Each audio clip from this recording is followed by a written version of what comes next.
I would like to welcome everyone.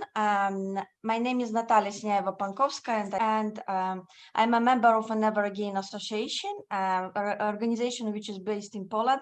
And our workshop today is organized within our overall activities, which we are trying to do in the Southeast Asia. And also it is a part of a project funded by the International Holocaust Remembrance Alliance, identifying and countering Holocaust distortion, lessons for and from Southeast Asia. I'm going to share my screen. So I would like to show you our agenda for today, how our program will look like. So first, we are going to have a presentation, a lecture from our guest speaker, Mark Weitzman, who is the Director of Governmental Affairs of the Simon Wiesenthal Center. Simon Wiesenthal was a survivor of the Nazi death camps, dedicated his life to documenting the crimes of the Holocaust and to hunting down the perpetrators. And Mark Weitzman is also the chair of a Museums and Memorials Working Group of the International Holocaust Remembrance Alliance. And he is the lead author of a working definition of Holocaust denial and distortion proposed by the International Holocaust Remembrance Alliance.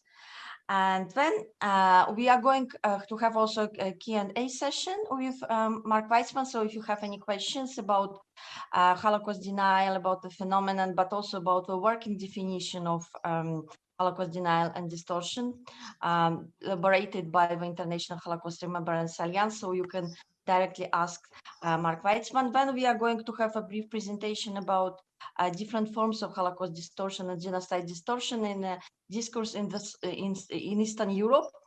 And then we are going also to work with examples with case studies from Southeast Asia in breakout rooms. Hope some more people will join us. So we will have 2 breakout rooms, and we will try to develop, elaborate different arguments and strategies and actions, how we can address Holocaust distortions in different contexts in Southeast Asia. And so this is like the program which we have agenda and preliminary time, but of course it depends on us. So some discussions can be longer, some discussions. So, and I think now I would like to invite Mark Weitzman, our guest speaker. So the floor is yours. Thank you, Natalia, and it's very much an honor to be and a privilege to be with you this morning, afternoon, evening, night, day, whatever. And really, it's a fascinating group of people that have come together, you brought together. And I actually was wrestling a little bit with the idea of how should I begin, in a sense? Do I just jump into the topic, or do I kind of explain a little, justify why I think the topic is important? Because it's really, in some ways, we consider it and think about it in a very Eurocentric manner, or even Anglo manner. It doesn't seem to be an issue that has, Holocaust distortion does not usually play out in Southeast Asia in a way that sort of makes waves in some ways. So I'm actually going to begin not where I usually begin. I usually like to start historically and do kind of a chronological survey, building up to the current time and why it's still relevant. I'm actually going to begin kind of where I sometimes end. And I'm going to make the argument that Holocaust denial and distortion matters, and matters to all of us, for a number of about 3 or 4 significant reasons. First of all, the Holocaust itself, at a minimum, was responsible for the deaths of 29 million civilians. Some historians put it upward, 50 million or more. That's a huge amount of deaths. And one can make the argument, as the eminent Israeli historian Yehuda Bauer has done, that the Holocaust itself, and World War II itself, that's just the Holocaust, that World War II itself was caused by anti-Semitism. Bauer refers to a memorandum written by Adolf Hitler to Hermann Göring in 1936, where he lays out the necessity for Germany to become economically independent, to prepare for war, and all that is because of a lurking, unseen enemy, the Jewish people. So you could actually make the argument that Germany's invasion of Poland, its search for Lebensraum, for more space toward the east and so on, its colonization, all the actions that led to the deaths of these million civilians were motivated by anti-Semitism, which obviously was the same thing that underlay the Holocaust itself. Secondly, and I think this is very relevant, World War II, as we know, despite some people's Eurocentric focus, was global. I don't have to tell you the impact that it had in Asia, whether it was Japan, China, India, so on, Southeast Asia. It is not as if World War II did not have any impact. It was truly a global war. Third was, it was structural, meaning in the sense the effects of it were felt structurally in creating a lot of the institutions that undergird our world today, whether it's institutions like the UN, the EU, NATO, CETO, all those post-World War II military organizations that grew out of the war, whether it's the independence of India and Pakistan and the divisions of the continent that way. A lot of those were impacted directly and shaped directly by World War II. So distorting the history of that actually has a practical effect as well. And finally, there was a conceptual element involved. A lot of the concepts that have created the modern world as we know it, concepts such as genocide, human rights, war crimes tribunals, which have universal applicability. Clearly the genocides in Southeast Asia, the war crimes tribunals that were held about, Cambodia and so on. A lot of those grew out of and received their initial acceptance in the aftermath of World War II. Some of them were even framed and initiated and pushed by survivors. You can make the argument genocide was the the name of the word itself was created by a Holocaust survivor or someone refugee whose family were killed in the Holocaust, named Raphael Lemkin. Human rights and raising the issue during the Nuremberg war crimes tribunals after the war was another Jew who escaped, and his family also died in the Holocaust, Hersch Lauterpacht, who became a highly respected British jurist. And the concept of war crimes tribunals, of bringing people to justice years after the events happened, certainly is linked in many ways with the name of Simon Wiesenthal, someone who I consider a mentor, I knew personally quite well, but who kept that issue alive and justified it. So for all these reasons, the Holocaust itself is, beyond the impact that it had on Jews, is really stakes out an essential part, not just of history, but also of the world that we live in now. So having begun with that, why do people deny and why do people distort the Holocaust? So it actually began with the Nazis themselves. Natalia, if you go to the first slide. So in 1942, the head of the SS, Heinrich Himmler, who was a man who was in charge, who created the universe of the death camps, he was the man who really was, as his biographer wrote, this Richard Breitman in the standard scholarly study of him, the architect of genocide, he called him. He gave a speech to SS men in Posen in 1942, the original of which was in the National Archives in Washington. This is translated slightly, in which he gave one of the few open talks about the Nazi plan for genocide. And in it, Himmler says, I also want to mention a very difficult subject before you with complete candor.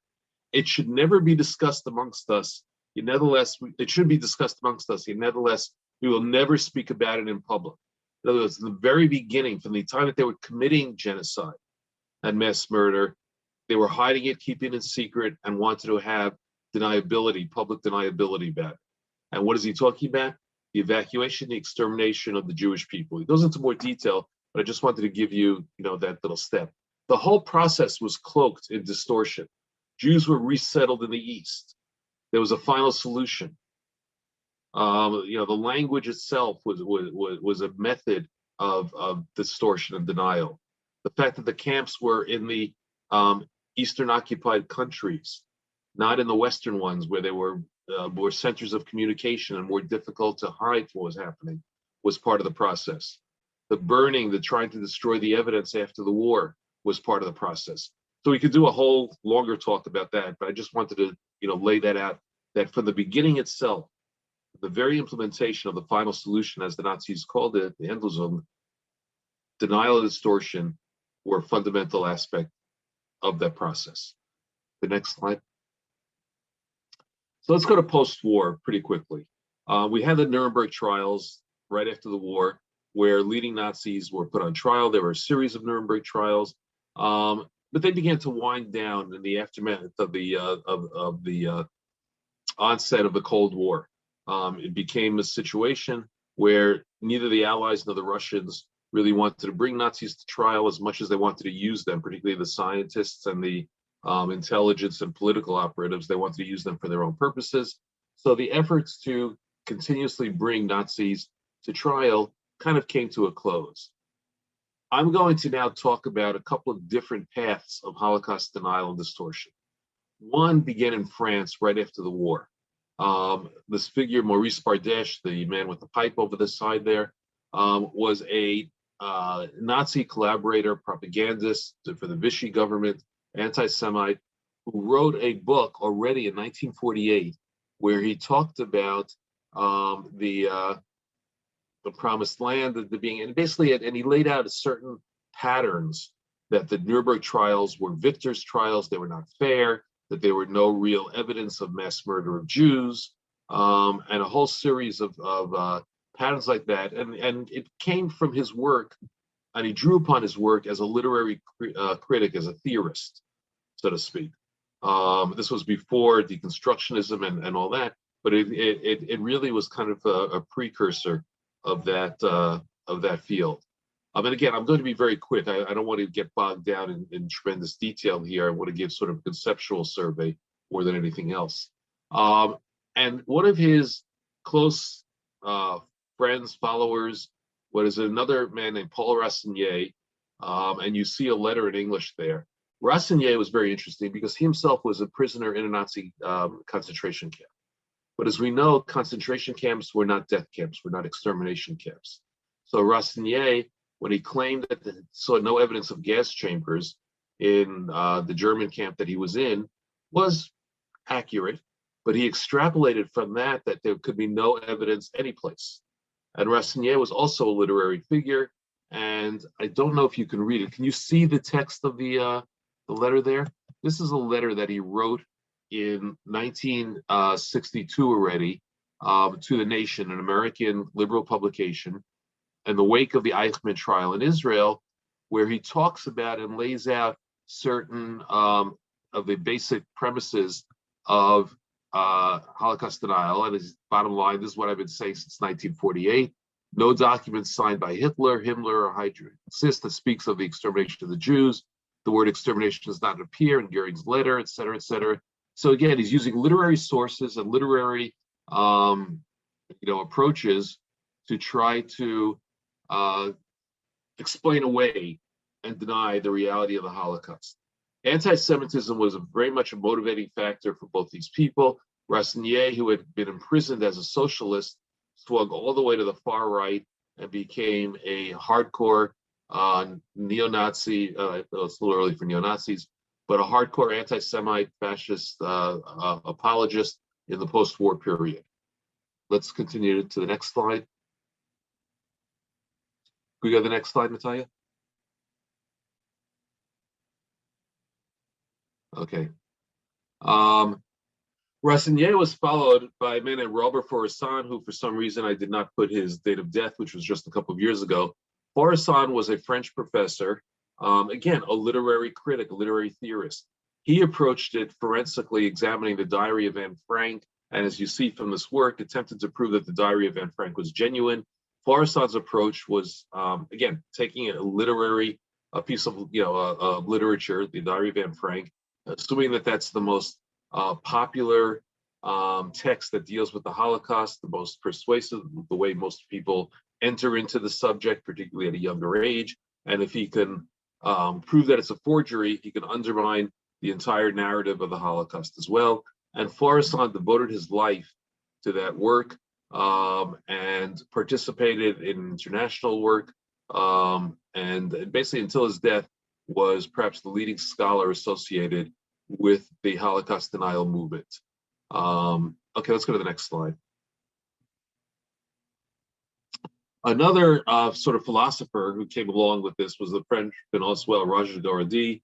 Gardi actually converted to Islam, and he wrote this major work, The Myth of the Foundation of the Politics of Israel, in which, and again, as the Hezbollah leader in 2006 called him a great French philosopher who exposed the alleged Jewish Holocaust in Germany and proved that this Holocaust is a myth. Gardi's thesis was that the Holocaust was necessary, a conspiracy by Jews to justify and support and legitimize the existence of the state of Israel.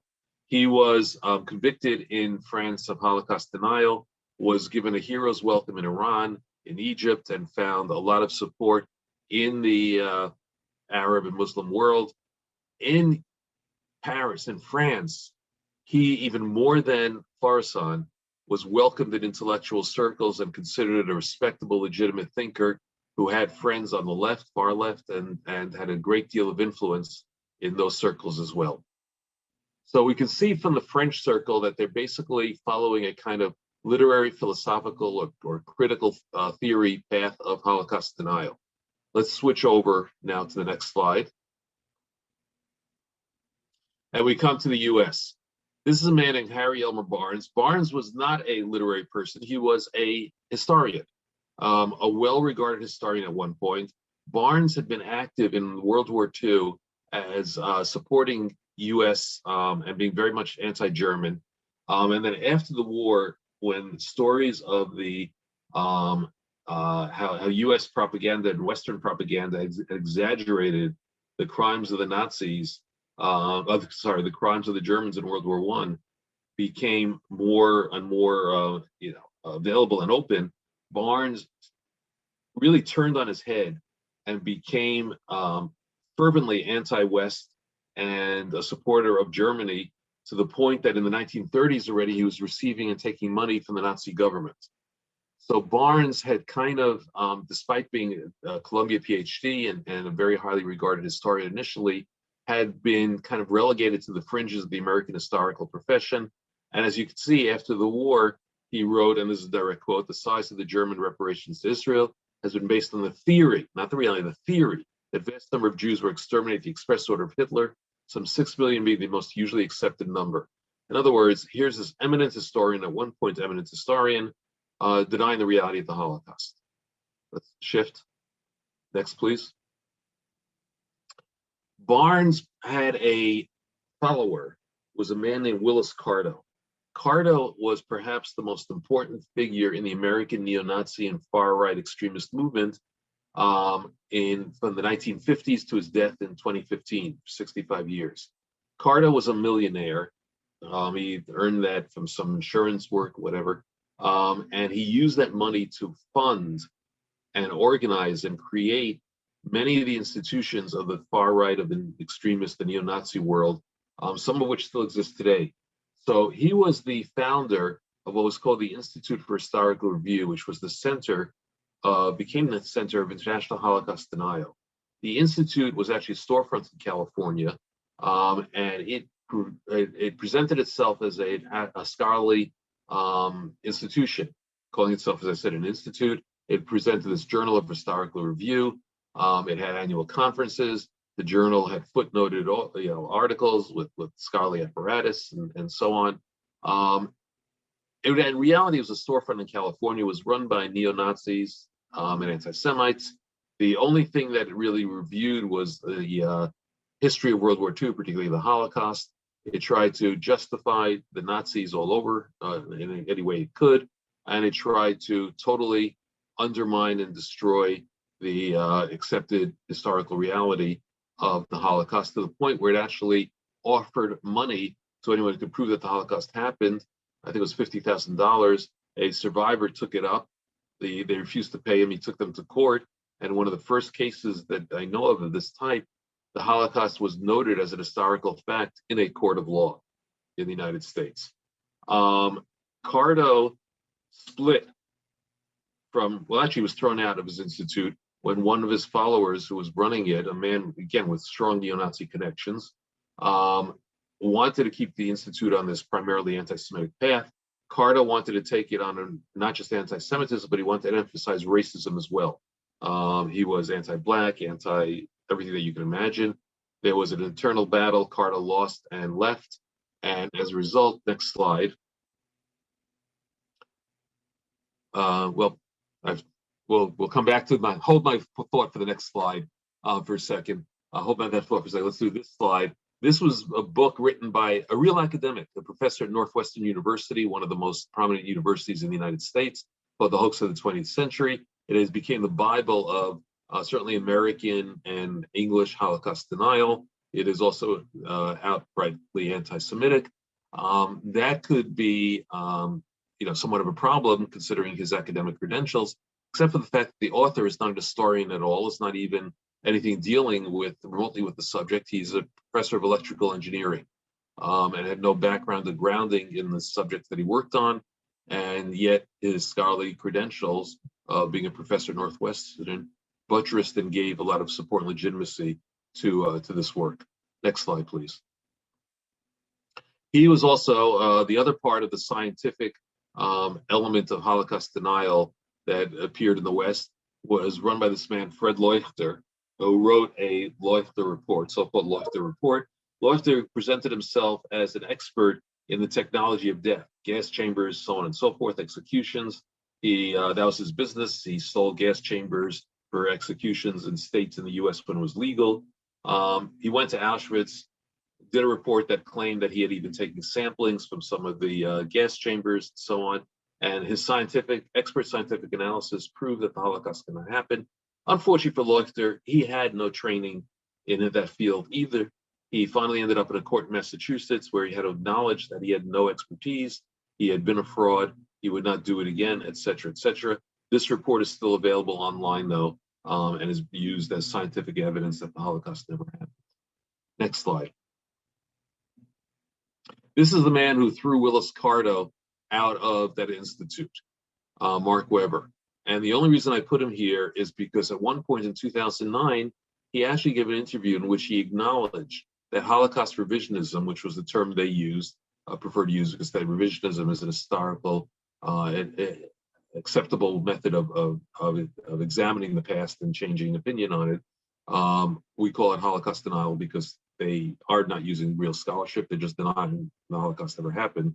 But in his words, Holocaust revisionism has proved to be as much a hindrance as a help. Why? Because the real world struggle is against Jewish Zionist power. So he actually admitted that they're not disinterested academics or science or scholars looking to find out the reality of the truth about the Holocaust, but they are instead propagandists, anti-Semitic propagandists. Next slide.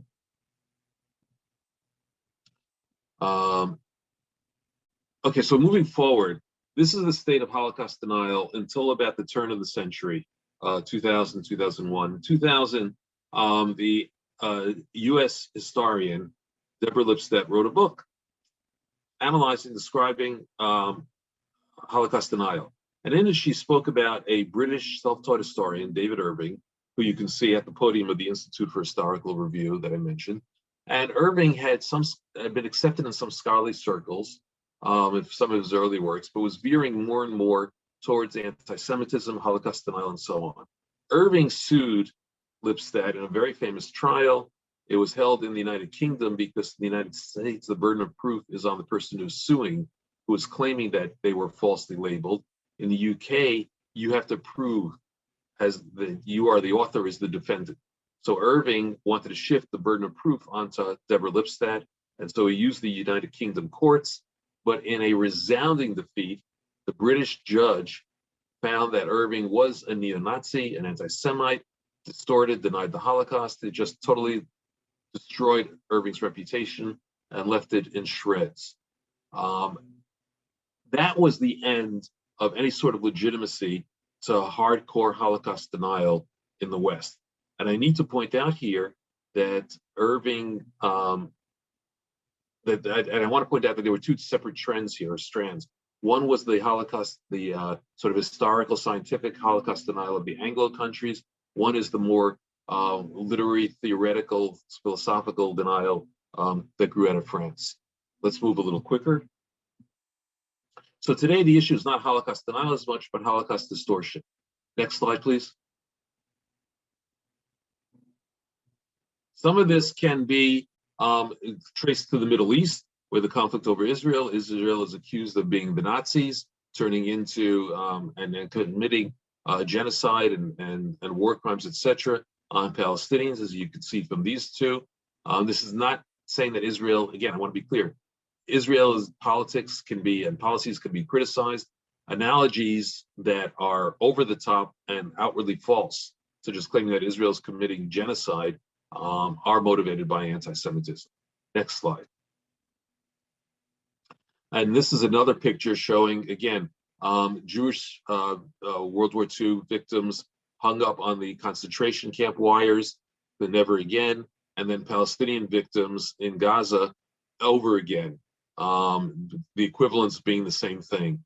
And this appeared on the website of government website in Belgium, as well as was reposted by a former member of the House of Lords, former member of the House of Parliament in the UK. Next slide. And in France, again, I don't think France is responsible for the Belle de Hide. This was the person. Marine Le Pen is a far-right candidate. His father runs a political party in France. His father was convicted in European courts of being a Holocaust denier.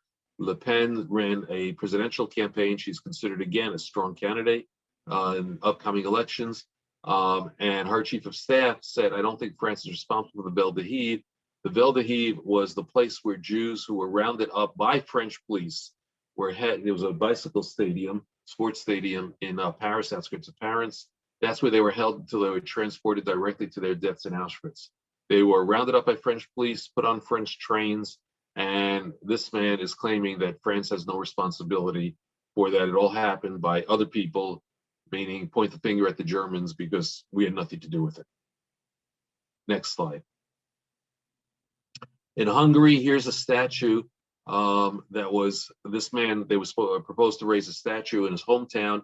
He was an historian and a Hungarian politician during World War II, leading up to World War II, who was the man who was responsible for the Hungarian version of the Nuremberg laws. The Nuremberg laws were the laws in Nazi Germany that were passed to strip Jews of citizenship, of any of their rights, paving the way for them to eventually end up in the camps, transported to the camps. This is the man who introduced that version of those laws into Hungary. And yet, just a couple of years ago, the Hungarian government proposed erecting a statue in his honor. Next.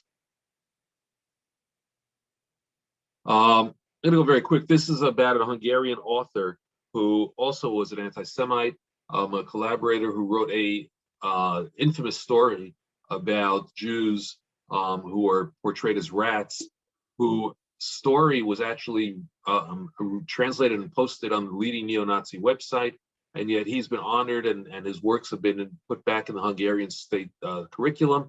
And when the Hungarian government supported a cultural institution in New York that was going to have a day in honor of this man, and I protested, I was told we have to observe the sensitivity of those who respect his literature and patriotism. What I'm getting at here with all these is none of these people are denying that the Holocaust ever took place, these last few slides. They're all, however, distorting it by pointing the finger at somebody else, by saying we had nothing to do with it, or that this man was such a patriot, even though he committed anti-Semitic propaganda, we still have to respect his patriotism, or we have to build statues because he was such a great historian and politician. Next slide. And these are samples where distortion has entered into law recently. In Poland, the law that says that it's now the criminal elements of this have been taken away, leaving only civil aspects.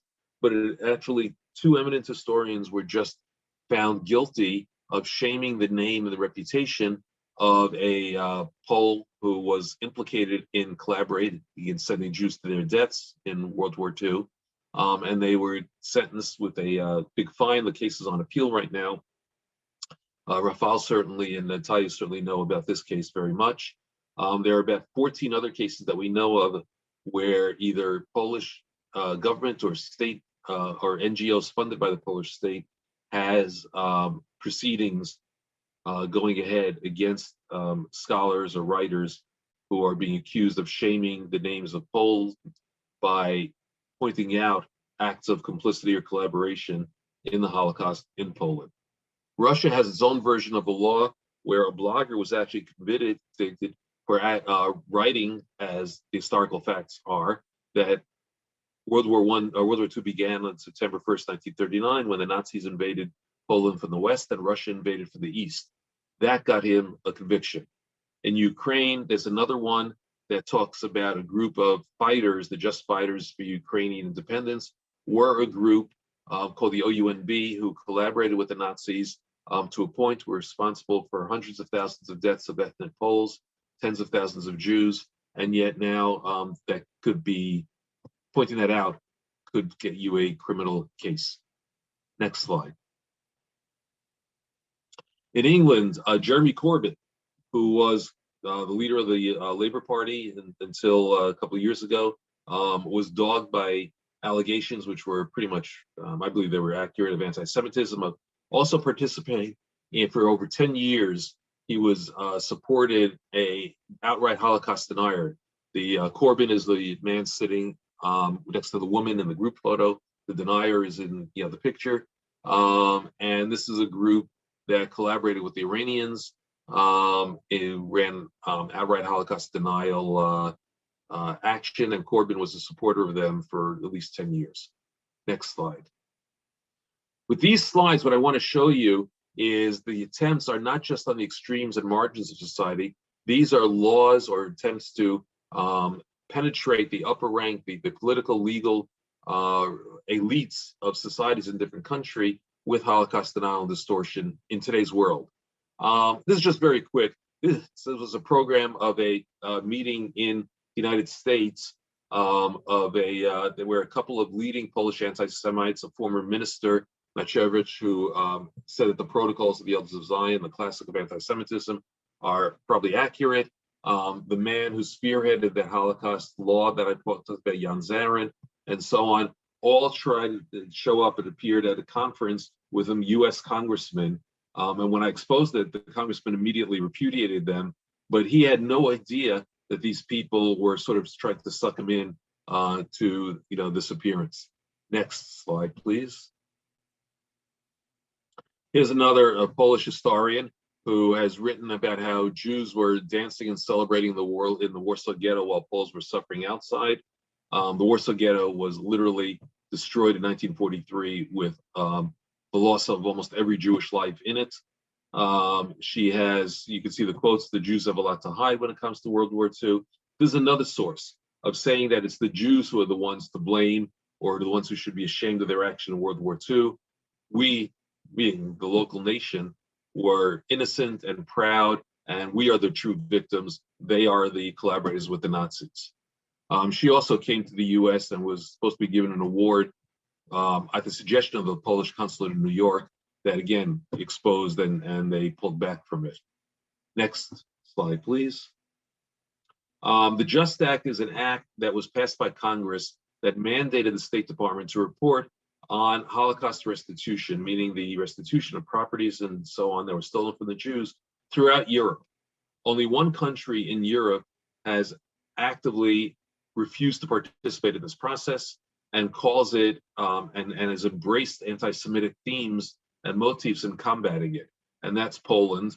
And you can see demonstrations organized in Washington, for example, in New York and elsewhere, we're talking about in the West, not just in Poland, with anti-Semitic themes, not for a Holocaust industry, claiming that the Holocaust was a real, made-up industry for profit. Poland will not be your next Palestine, and so on. This was just this past year. Next slide. And in the US as well, President Ronald Reagan opened the door to a form of Holocaust distortion when he paid a visit to an SS grave in 1885 in Bitburg, in a visit to Germany, and he laid a wreath there. And the New York Times story that followed afterwards says SS veterans feel rehabilitated by Reagan visit. And then Reagan's speechwriter was a man named Patrick Buchanan, who I discovered somehow or other I obtained a letter written to him by an outright neo-Nazi and Holocaust denier, a contributor to that Institute of Historical Review, meaning as far out extremist as you can get, who actually wrote letters to Buchanan. I obtained a copy of this one. And Buchanan, whether knowingly or whatever, actually defended Nazi war criminals from being deported in the US and repeated some of the same themes and motifs that Holocaust deniers had said, such as that there's, the gas chambers in Treblinka had not possibly have murdered as many Jews as possible, and so on. So was there a direct link? I'll leave that to you to decide. Next slide. And that leads us to the current situation where you have the march in Charlottesville, where President Trump, despite the presence of Nazi flags and Nazi slogans, ex-President Trump, former President Trump said you had some very bad people, you also had people, very fine people on both sides, drawing a moral equivalency between Nazis and protesters. That is another form of Holocaust distortion, this moral equivalency that we're talking about. Next. And again, you can see the image, Proud Boys, one of our, in the US, anti-Semitic racist groups, and their image of Trump, which is totally reminiscent of Nazi propaganda. And let's go to the next one. And the storming of the US Capitol on January 6th. And the gentleman, if I use that term loosely, with the beard in the back, has a Camp Auschwitz t-shirt on, showing that even Holocaust distortion, didn't say that Auschwitz never happened, just that it was a camp, has spread to the insurrection in the United States. And next. So to combat that, IRA, Rafael had mentioned, and Natalia had mentioned, has produced a working definition of Holocaust denial and distortion that I probably helped write, did write, whatever, lead writer on. And you can see that in the next slide as well. You can find it online. And if I sound like I'm rushing, I apologize, I am, because I actually do have to jump very shortly due to an unfortunate timing on my part. And so I will say that we only have a few minutes for, I'm going to stop here for questions, but I don't know the mechanism, if it will work or not, but I'd welcome the opportunity to carry this discussion forward at another time, if that's possible, if people are interested, because I just don't know how much time we have left, only a few minutes, and I would be really interested in hearing your perspectives and learning from you about this as well. So in the short time that we have, any questions?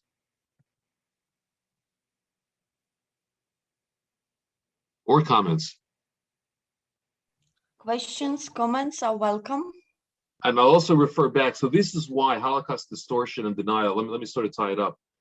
Even if denial is now on the fringes of society, thanks to the David Irving trial, Holocaust distortion has become mainstreamed in many ways. And I didn't even get into the whole thing, by the way, that we are facing in the Western world, particularly in the US, Canada, and so on, about how the COVID-2 vaccinations are being used or by people who are claiming that they're Nazi, similar to Nazi forced actions on Jews, and that people are using all sorts of symbolism and Nazi tropes to fight against vaccinations and public health measures.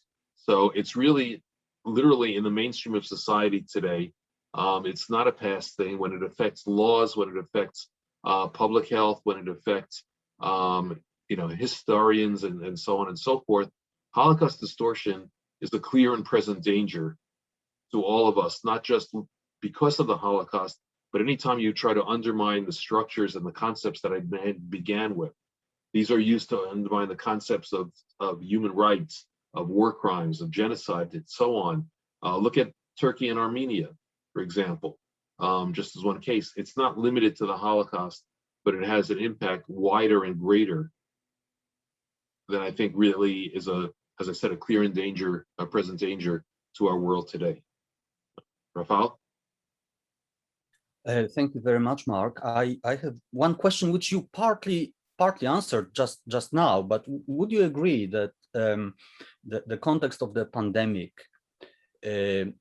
really provides space for conspiracy thinking, of which Holocaust denial is an example? So do do you see a rise in Holocaust denial as an element of anti-Semitic conspiracy thinking in the context of the global pandemic? I'm not sure I see a rise in Holocaust denial, but I see a rise in Holocaust distortion, in using the Holocaust for political purposes that are far removed from being either from the subject itself or not even grounded in real history. They're perversions of Holocaust history, and they're used very often to justify extremist political philosophies. We're living in an age of conspiracy theories. Anti-Semitism is perhaps the greatest conspiracy theory of all, going back to the origins perhaps of it in at the time of Jesus. After all, there was a small group of Jews who were accused of plotting to kill Jesus and thus create the form of Christian anti-Semitism that seeded the world in many ways from this. Holocaust denial and distortion are a little bit of subsets of that theory. Our world is very unsettled, and when it's unsettled, conspiracy theories get stronger and stronger. I live in the United States. I live in New York. I have never seen conspiracy theories mainstreamed in American society, and I've been, a student of American history and political history and extremism. And this is what I think we're at a stage that I don't think we've ever seen before. And a lot of it is linked to the worries about the pandemic. Not only to that, but it's certainly a strong part of it, and certainly one of the theaters where it plays out the strongest.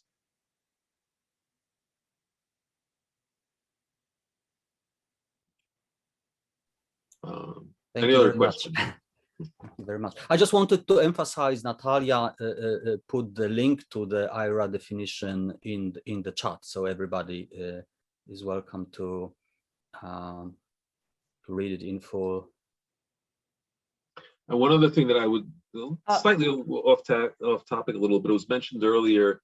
I think Priya is working on forgiveness and issues of forgiveness. That I would recommend, perhaps, I don't know if you're familiar with it, the book by Simon Wiesenthal, The Sunflower, in which he actually tackles that issue head on as a survivor of the Holocaust. And the premise of the book was that he is pulled out of a labor to go to the bed of a dying SS man, a young man who is on his deathbed, knows he's on his deathbed, and wants forgiveness for a act of murder or genocide that he participated in of Jews.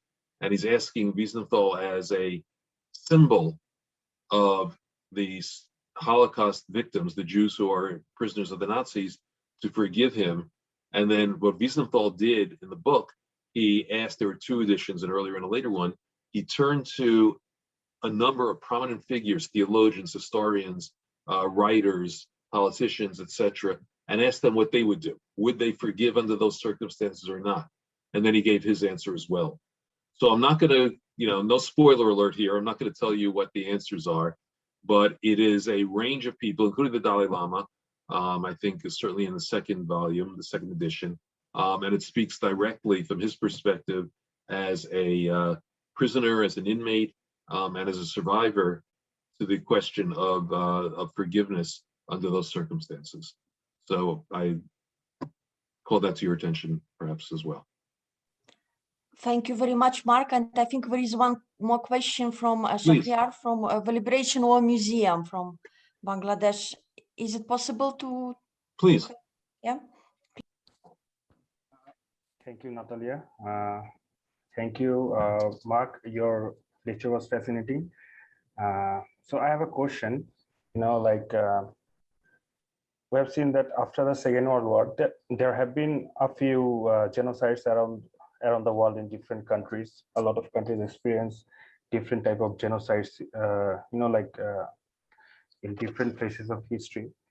So what I found, from my research is that the genocide deniers in those countries, they use the same tactics and the same approaches that are used by the Holocaust deniers. These Holocaust deniers that you have mentioned, some of them are quite famous, like David Irving. Like he has a very famous case.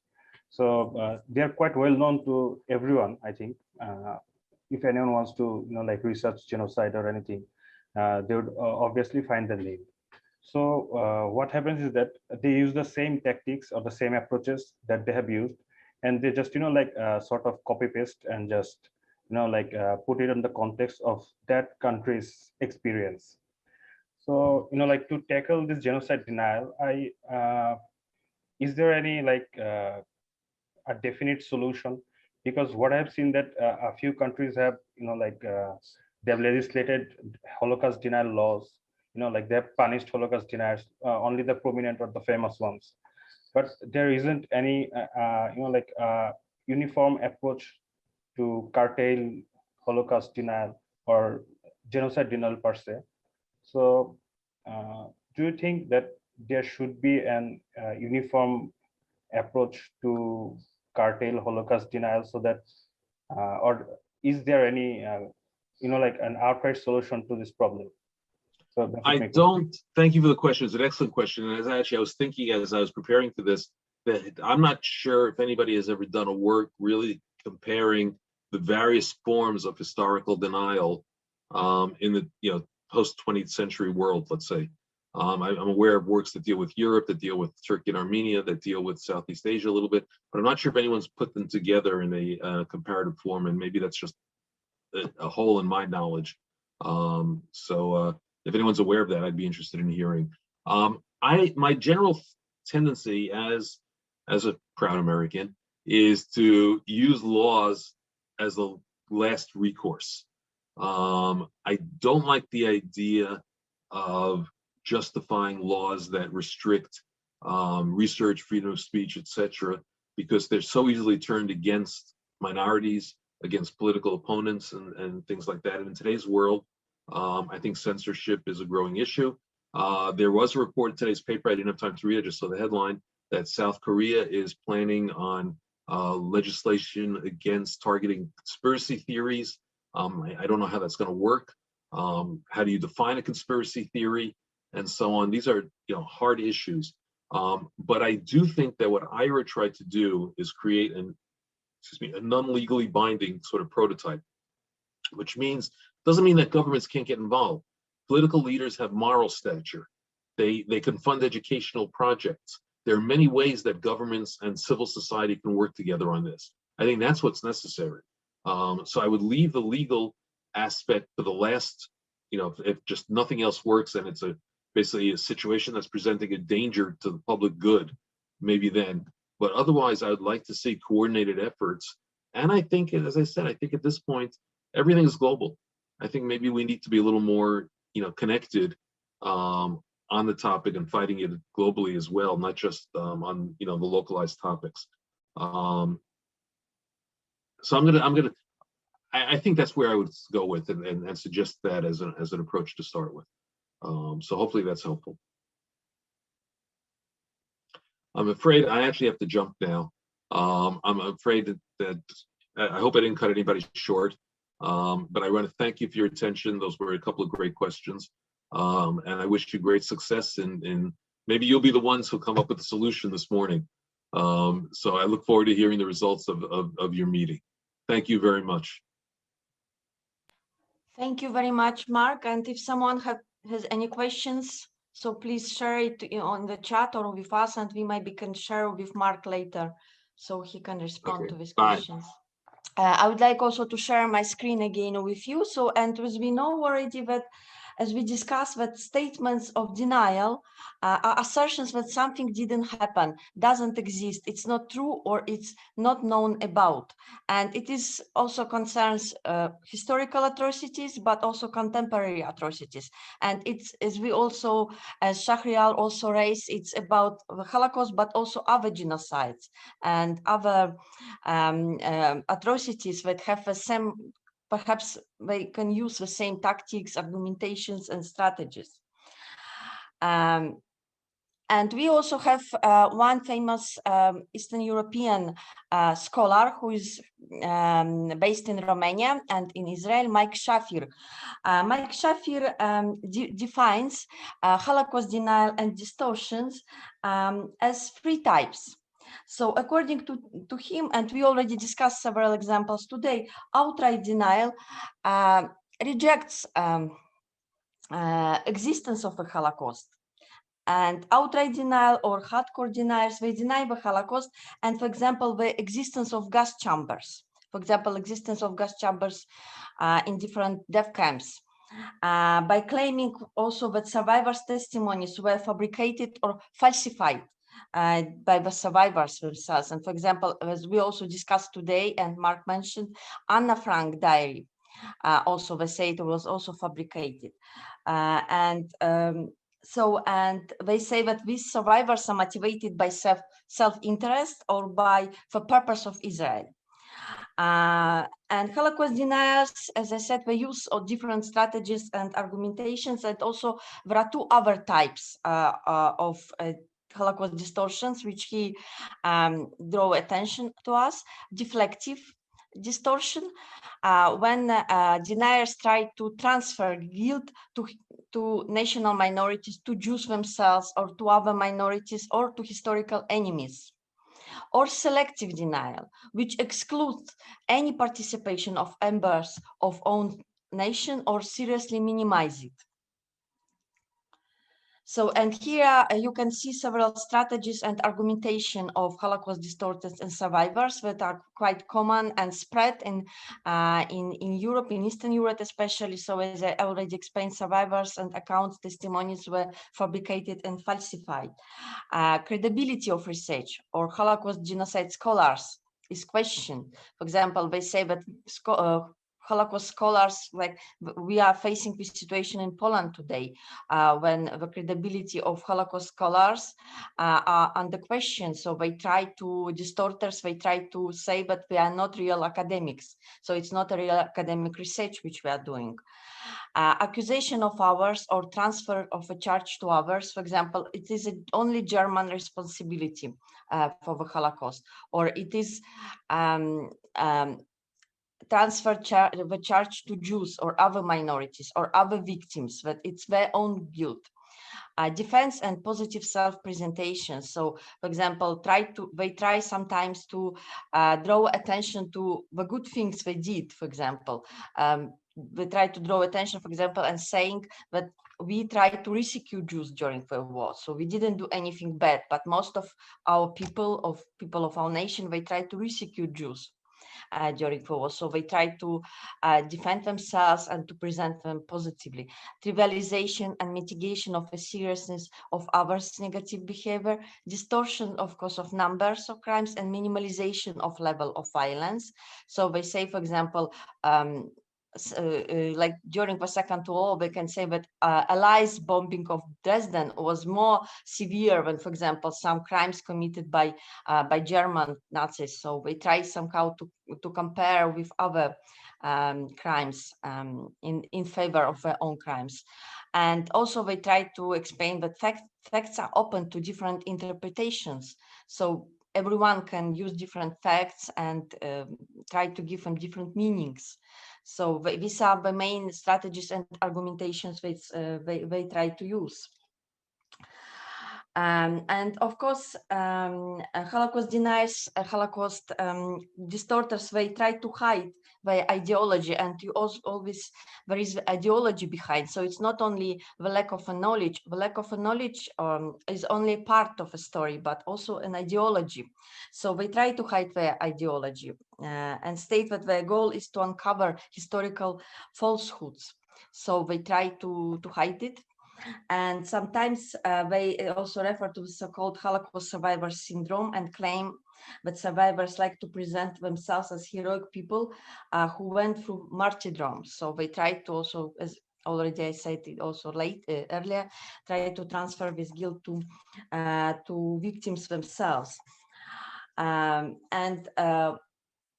try also to portray the fact of the Holocaust as debated and discussed.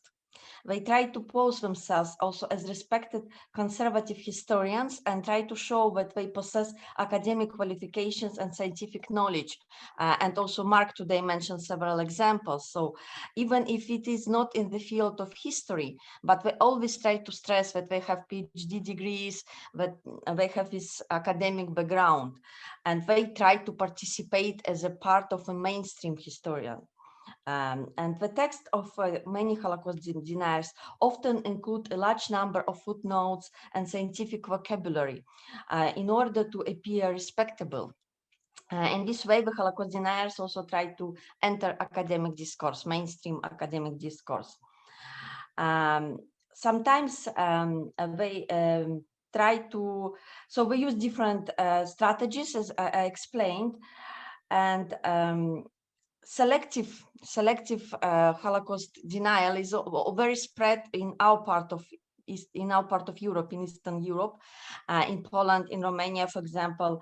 So it doesn't deny that Holocaust taking place elsewhere, but exclude participation of their own members. So, for example, in Romania, they try to explain that the Holocaust mostly was perpetrated by Germans. So many people, for example, in Moldova, which was occupied also by Romania, who was Hitler's ally during the Second World War, they think that Holocaust happened in other parts of Europe, for example, in Germany, and it was only done by Germany, but not, for example, by Romanian army in Moldova. So where most of Jews were executed by Romanian armies. So it is still this kind of strategy they try to use. So as you can see, Holocaust distortion, Holocaust denial and Holocaust distortion is not a fixed phenomenon.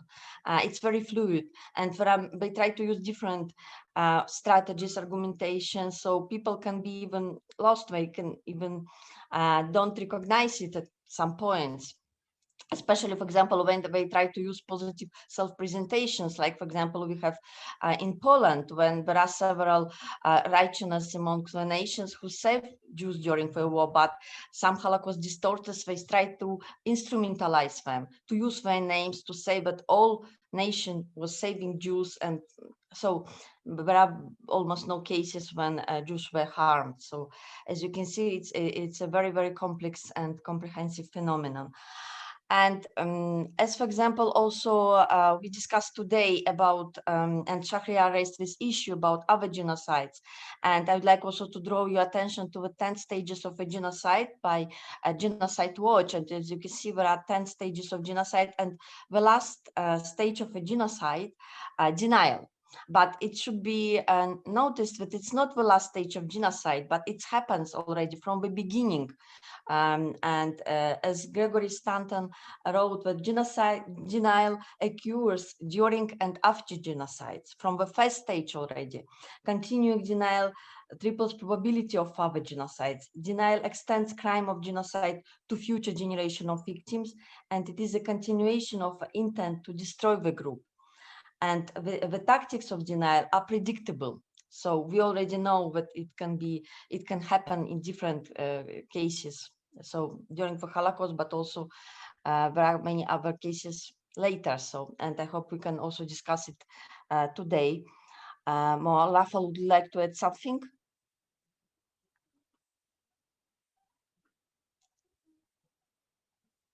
Oh, I can continue now. Yes, please. As it was emphasized several times already, the idea of this project is very much focused on exchange of experiences,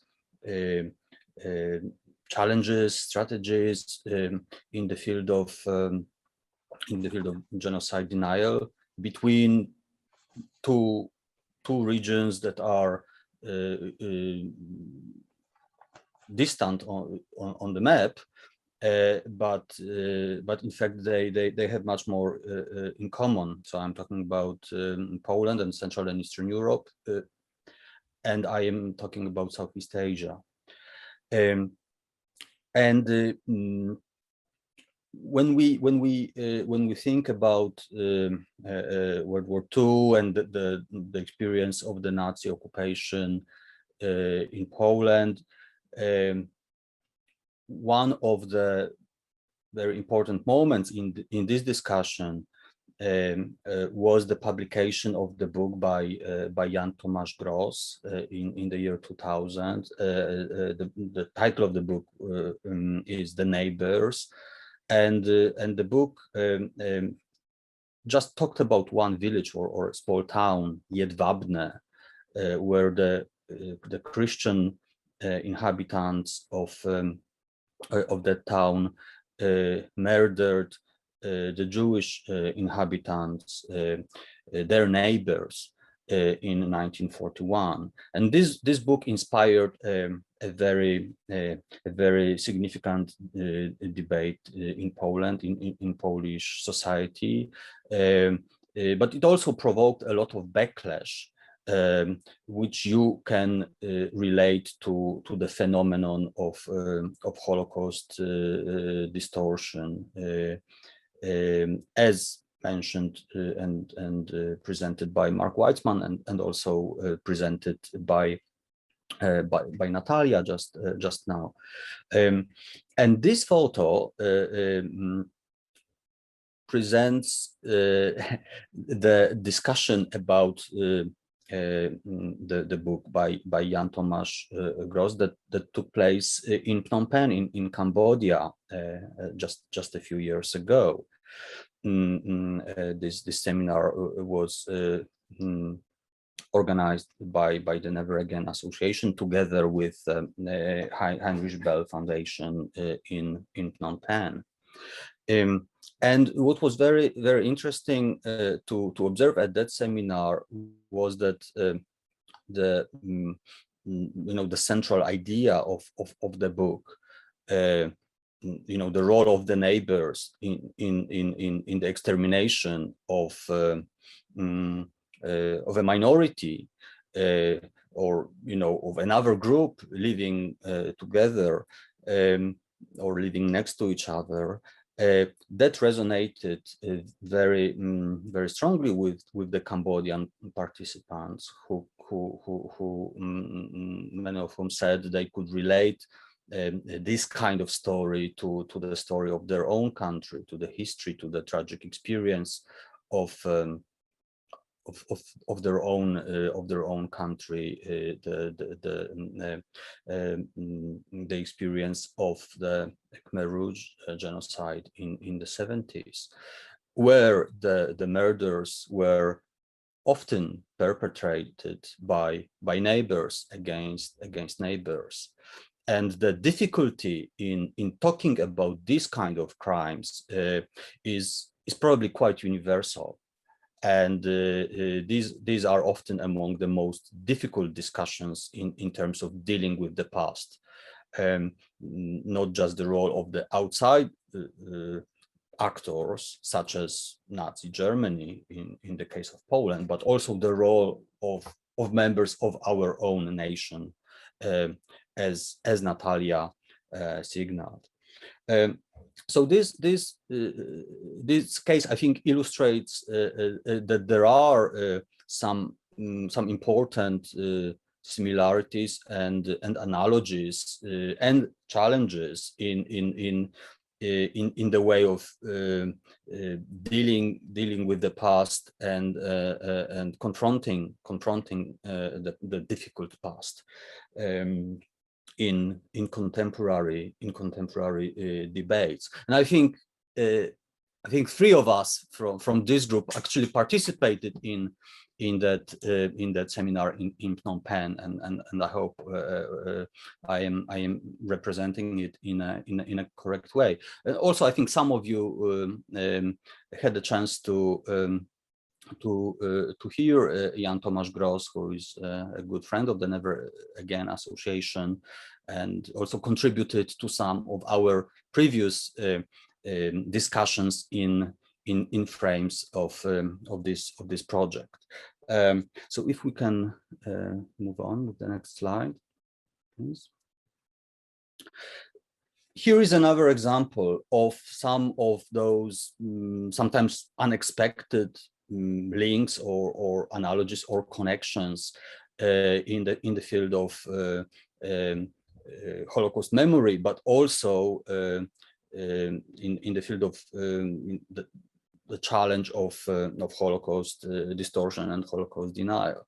I think some of you may know the name Jacques Verge, who I think in a way symbolizes the phenomenon that we can call multi-deniers. And exactly as Faisal Shahriar said, there are some people who use the same or similar arguments or strategies to deny genocides, across the board or across the world. In fact, Jacques Verge is an example. I think he's a very good example of that phenomenon. He was actually born in Thailand. His father was French, and I think his mother was Vietnamese, but he's best known as a lawyer of Klaus Barbie during a very famous court case that took place in France in the mid-1980s. It ended with a life sentence against Klaus Barbie in 1987. And Klaus Barbie was the head of the Gestapo, the Nazi police in Lyon, in France, and he was responsible for thousands of deaths, including the deportation of French Jews to Auschwitz in Poland, where, of course, they were killed. Jacques Verge was a lawyer. You could say everybody has a right to be to defend themselves and to legal assistance. But the way that Jacques Verge defended Klaus Barbie suggested that he actually had a lot of empathy, not with the victims, but with the Nazis. And in his defense, he actually engaged in what we can call Holocaust distortion or minimization, and he's an example of that. But there was one more very important case, and a very well-known case, where Jacques Verge participated as a lawyer for the defense. That was the case of the Cambodian tribunal of the Khmer Rouge leadership. And again, the strategy, the rhetoric that Jacques Verge used in the defense, both in court and outside of the court, in dealing with public opinion, in media statements.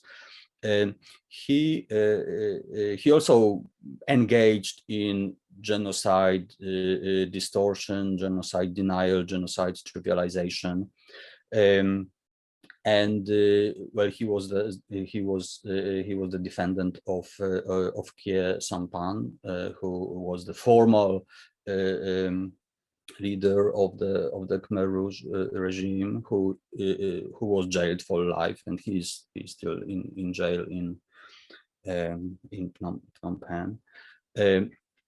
But that was also not accidental, because Jacques Verge, as a student, became friends with the future leaders of the Khmer Rouge in Paris. So he was a personal friend of Pol Pot, for example, the real leader of the movement. And Jacques Verge died several years ago, but I think in a way he was an important symbol of this movement, of this phenomenon of multi-deniers, those who deny and distort and trivialize the Nazi crimes, as well as other genocides, be it in Cambodia or anywhere else in the world. And in each of the cases, the agenda is very dangerous, and it is very sinister and manipulative, even if it is not ultimately successful. So I think that the challenge is in many ways a common challenge, and well, in this context, I would like to suggest we can continue our discussion thinking about our counter strategies, our exchange of experiences and approaches to those common challenges. If we can go to the next slide, please. Well, this is Kie Sampan during his court case, which I have just mentioned, and I want to share a personal experience from a few years ago from Phnom Penh. The Royal University of Phnom Penh is one of the most prestigious educational and scientific institutions in the country, and when we visited it a few years ago together with Natalia, we went for lunch to the canteen, and there was a little shelf there with 3 publications.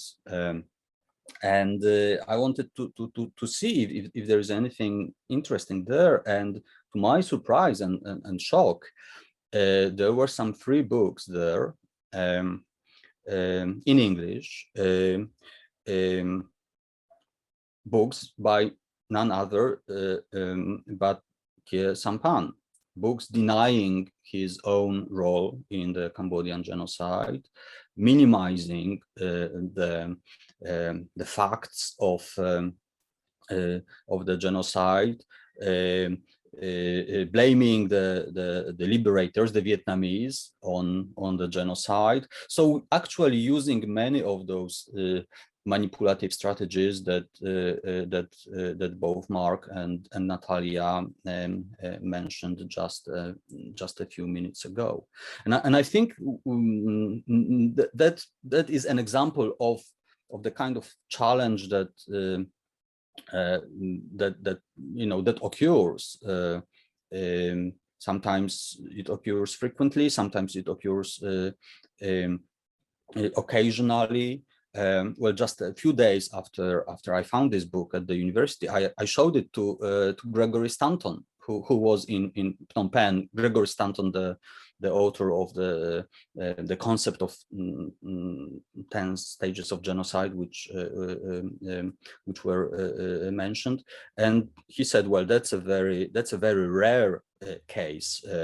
That's a very rare case of this type of denial that he heard of in the case of Cambodia, but such cases do happen in academic settings, and I think we can discuss it in one of the two groups in a few minutes. How can we react and address these kind of cases, these kind of challenges where genocide denial appears in an academic setting, in the setting of a university or another academic context. But as it was already mentioned, there is also another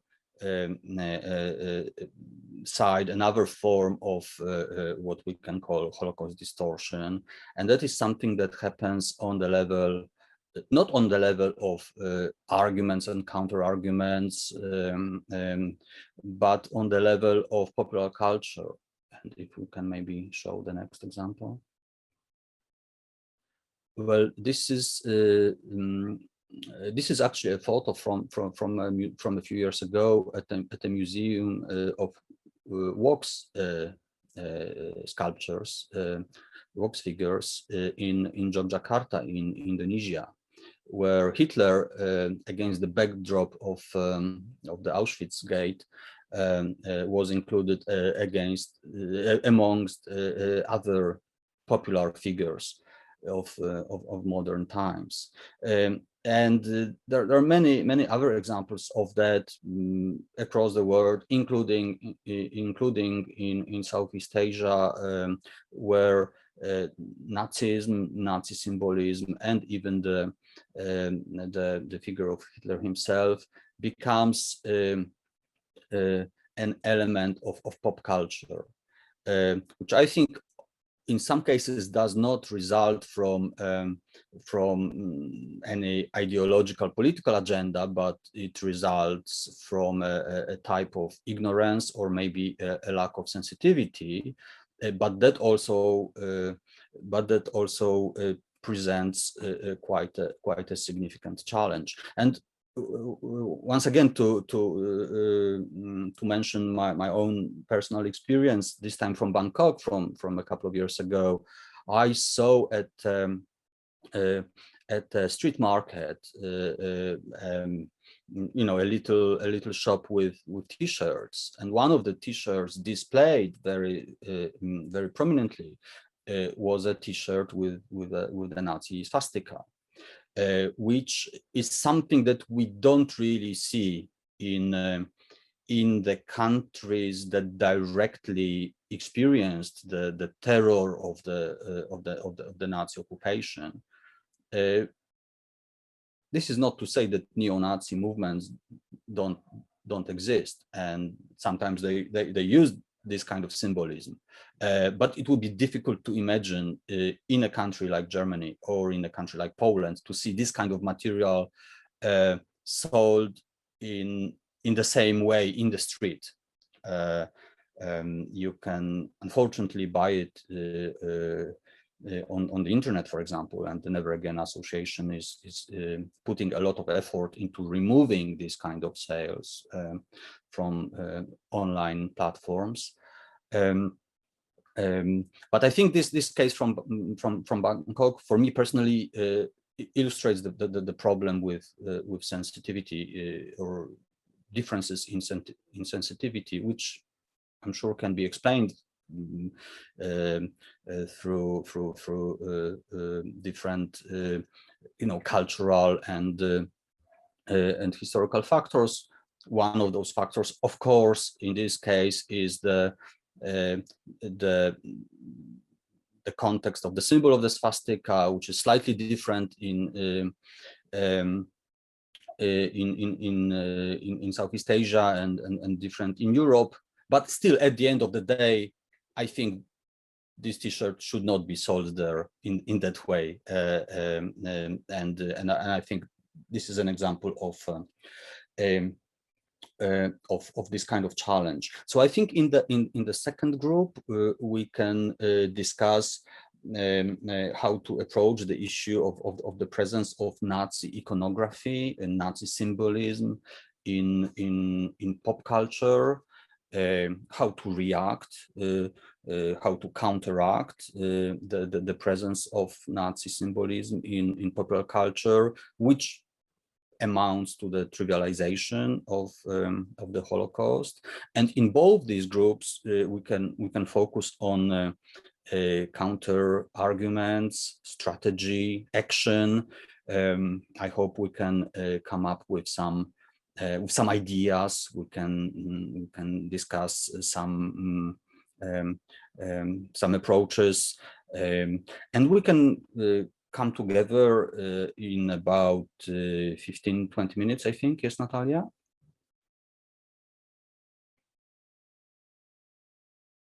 Yes, 15-20 minutes. And would you like me to show a video before going to? Oh, yes. Oh, thank you very much. Before we break into the groups, we thought it would be useful to watch a short video, which some of you may have seen, but I think most of us haven't watched it yet, which gives some more examples of the kind of challenges from Southeast Asia. Thank you very much.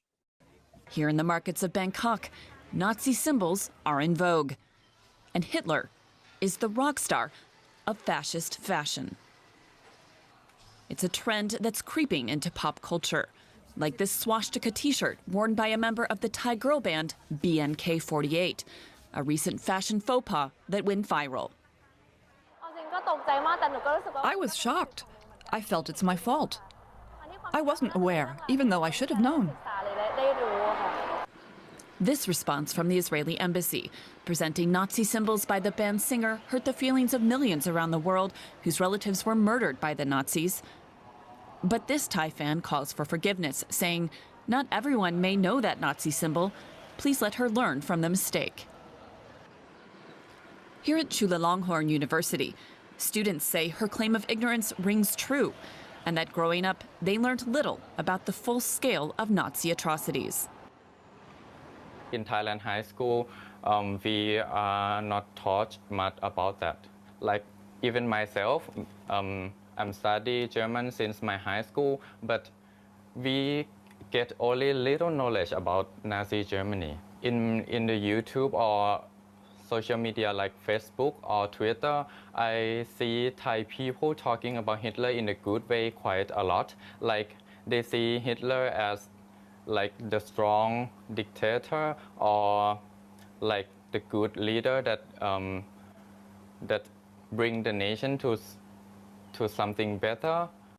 A twisted fascination that, despite the recent outcry, shows no sign of disappearing.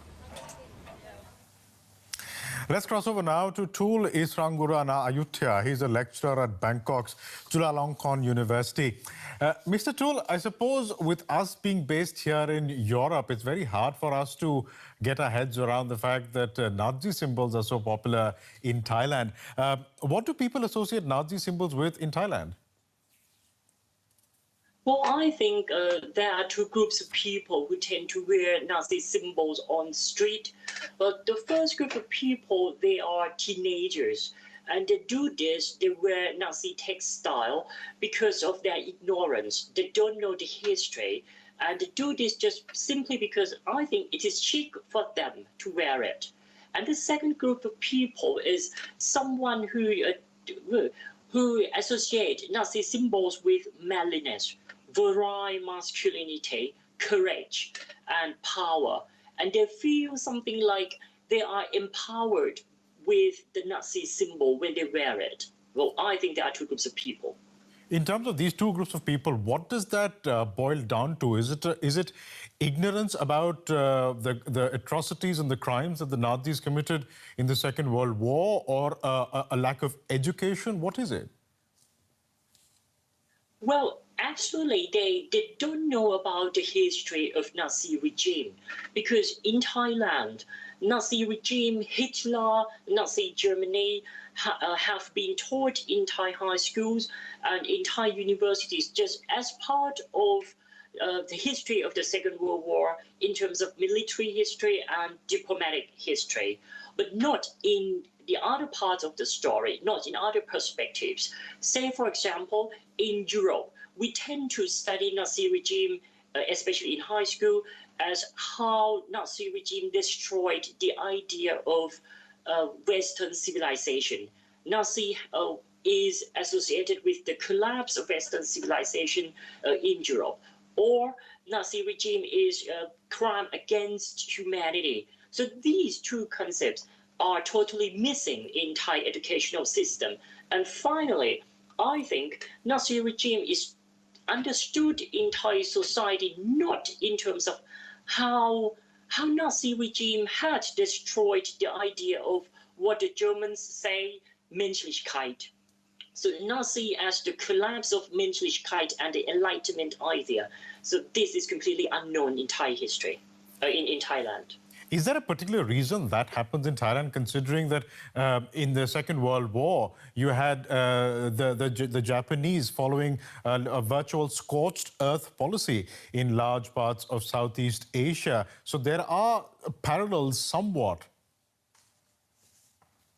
Well, I think basically in Asian culture, we associate soldiers and political army as the generator of law and order, as source of peace settlement. So when armies come on street, it's really okay for Thai people and for Asian people, because we long for law and order, not for popular political participation.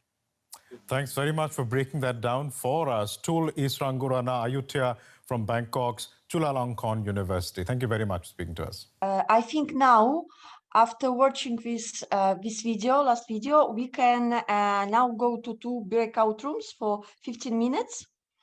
And we can work with 2 cases. The first one, as already Rafał mentioned, is to discuss how to react to genocide denial and to develop strategy and counter arguments and action in academic settings. And the second group will discuss Nazi iconography, also in relation to the video, how we can counteract Nazi symbolism in popular culture, trivialization, for example of trivialization of the Holocaust, and develop counter arguments and action. So these are 2, so we will split into 2 groups for 15 minutes.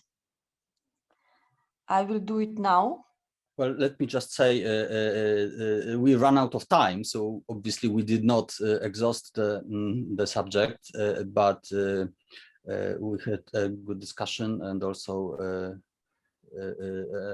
in the chat. So thanks for that, and we will definitely continue the discussion on future occasions. This is also my response to Alina now. And Verita, would you like to present some of our points? Well, since the first sessions ended with the video of my country, embarrassingly, which is a video that I'm very familiar with, and the person in the video, Tun, is actually my colleague. He's the only one right now teaching Holocaust studies at the Faculty of Arts, Chulalongkorn University. That's where I'm from.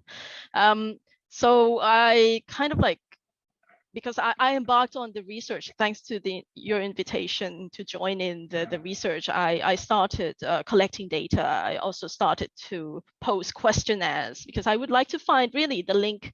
You know, Nazi chick in Thailand is nothing new for academics here, because it is quite well known that this is a country that's so very much steeped in personality cult. We were under absolute monarchy. We now have less majesty law. Some of the things I cannot say. It will land me in prison for 15 years, you know, to touch upon personality cult on that level. But what the heck? And so there is a very strong link between strongman leaders, personality cults. So it's not surprising that you will see swastika being worn on the street, to my sorrow, to many people's sorrow, among young people as well. So that's what I've been sharing, some of the photos, some of the findings. I've been I don't know if this is the place to do so, because it will be long, but in short, we're trying to find a solution. And I say that the solution cannot be from our government. We are under junta regime right now. And it was actually this regime since 2014. It was actually this regime that put Hitler as the center of its propaganda. You know, the first thing that after the coup, the first thing that this military government did was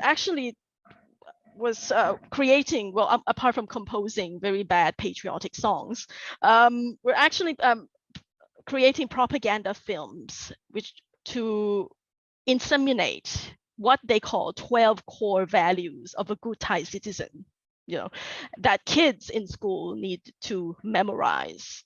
And in the propaganda video, Hitler appeared as a cameo.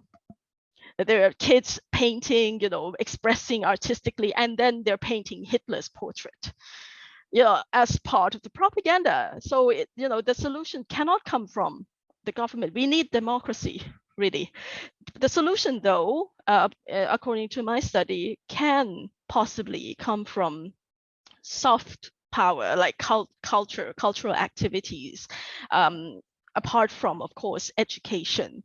And as a founder of the Central and Eastern European Studies section in Thailand, the only section in Thailand, I have had the privilege of organizing cultural events, screening films about the Holocaust, screening films about the communist regime in Central and Eastern Europe to students.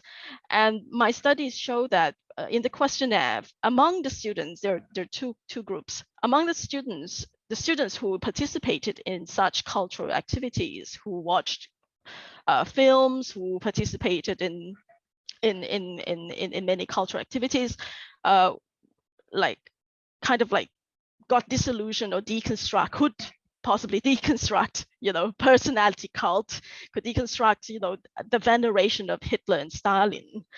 We have another problem too now, Stalin and the hammer and the sickle in our country, as in comparison to students who have not participated.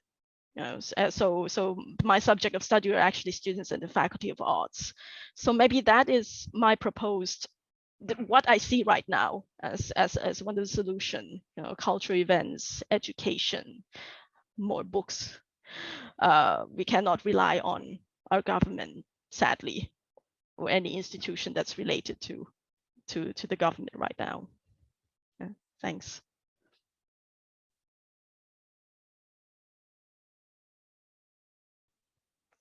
Thank you very much, Britta. Someone else from the group? Would you like to add something? Maybe from our group? Shahriar and Sayana. Shahriar, you maybe can start.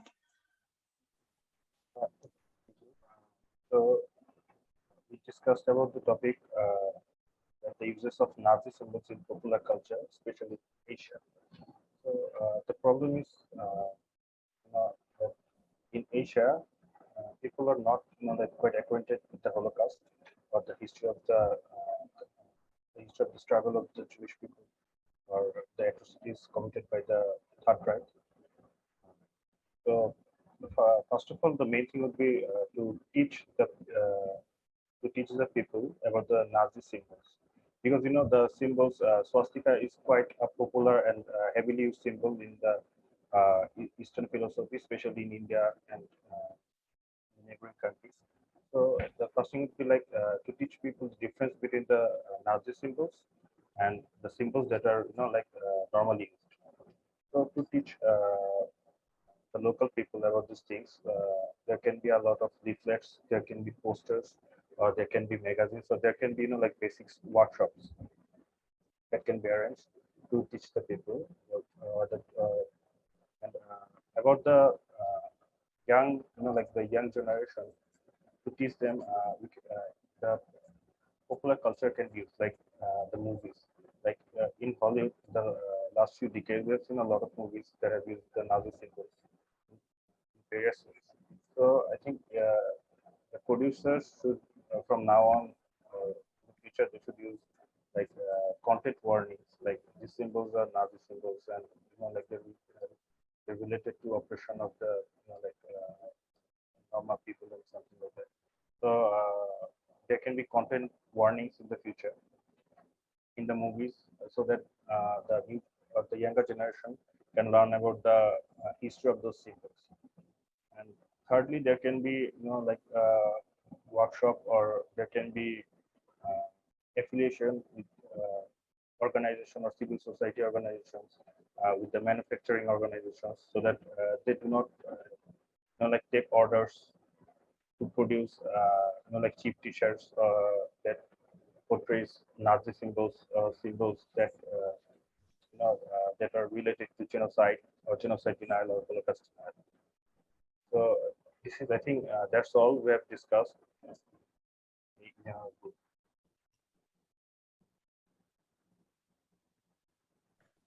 Sayana, would you like to add something briefly? Yes, I can add to Faisal. I cannot, sorry, but I have the point like I like to add. For example, that the Holocaust education in Asia, in Cambodia, not detail what is it been teaching in the school, even from my generation until now. I don't see detail like, for example, about the the symbol of the Hitler or the swastika. It's only very brief about what caused the World War II, like that, or about the Jewish, the basic like that, but not into detail. And so I agree that it's lack of education, but also it will take time to teach the Holocaust and also with other genocide, because even the genocide in Cambodia, it's not as compulsory, used as only a supplement. So that's why not only our own history, we don't know detail, because some students even think that Pol Pot or the Khmer Rouge is good, and when they know about it, oh, they are bad, good and bad. And so we don't have much. I don't see any form of denial or distortion much in Cambodia about the Holocaust, because I think the lack of education, and also it's our maybe civil society and organization and our, such as ourselves, even individual that have this knowledge, and we can form together to raise the awareness for the countering about this. We have, for example, that our college, our fellow have already raised, like we should have the workshop, we should have a cultural event, and also should have it not the teaching in the class. We should have how to say, recommended or work with the school curriculum, the teacher, the principal, to teach not only in one class. I mean in 1 year, for example, teach only in grade grade 6, 7, be teaching in other grade, also in other, for example, secondary school and also high school, and also university as well, because it can be it can take time to remind, to study more, a bit more detail into in-depth of each of the history. So that's for now. I hope that's it. Thank you. Thank you very much, Sayana. Someone else would like to add something, to comment?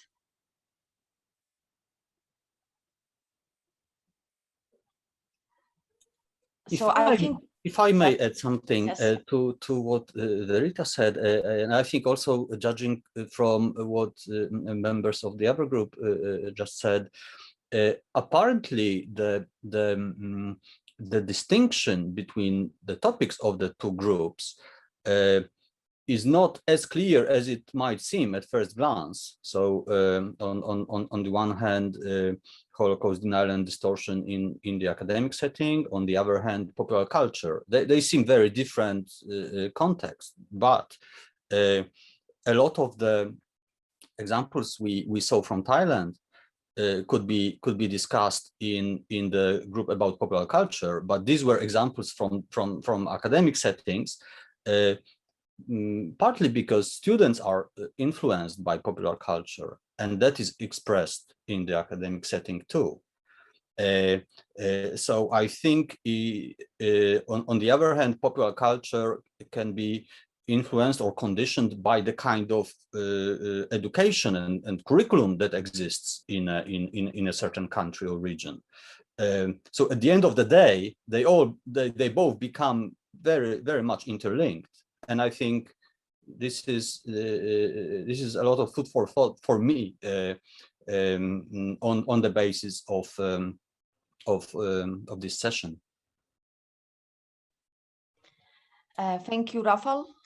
Someone else has any comments? I think our meeting today, our workshop today, was the first of its kind, actually, and we hope that we will organize more workshops with some other experts we invited. For example, for faith leaders and Buddhist monks, we will organize in August, and then we will organize special series of workshops for museums and memorial sites, where we will also dedicate a special, like we will invite, for example, someone from other museum, from the Tulslang Museum, but also from Kanchanaburi.